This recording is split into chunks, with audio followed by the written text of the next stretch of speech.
ఇక మంచిర్యాల జిల్లా బెల్లంపల్లి నియోజకవర్గ వ్యాప్తంగా కురిసిన అకాల వర్షానికి 6 కాలం కష్టపడి పండించి చేతికి వచ్చిన పంట తడిసి ముద్దడంతో అన్నదాతలు ఆవేదన చెందుతున్నారు. ప్రభుత్వం ఆదేశించిన అధికారుల నిర్లక్ష్యంతో కొనుగోలు కేంద్రాలకే పరిమితమవడంతో అకాల వర్షానికి వరి ధాన్యం తడిసిపోతుందని రైతులు వాపోతున్నారు. పంట చేతికొచ్చి ఇన్ని రోజులు గడిచినా కూడా ఐకేపీ కేంద్రాల కొనుగోలు ప్రారంభించకపోవడంతోనే తీవ్ర నష్టం జరిగిందని రైతులు కంటతడి పెడుతున్నారు. ప్రభుత్వం తక్షణమే చర్యలు తీసుకుని రైతులకు న్యాయం చేయాలని డిమాండ్ చేశారు. దళారీ వ్యవస్థ రైతులు జీవితాలు అప్పుల కుప్పగా మారుతున్నాయని అన్నారు. తడిసిన ప్రతి గింజను తరుగు లేకుండా ప్రభుత్వం కొనుగోలు చేసి తమను ఆదుకోవాలని రైతులు విజ్ఞప్తి చేశారు.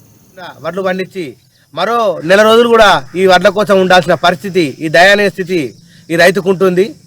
దయచేసి అధికారులు స్పందించి తొందరనే ఈ వడ్ల కొనుగోలుని మొదలుపెట్టాలని, తరుగు లేకుండా బేషరతుగా కొనాలని మిమ్మల్ని మీ ఛానల్ ద్వారా మా చంద్రవేలి గ్రామం తరఫున వేడుకోవడం జరుగుతుంది.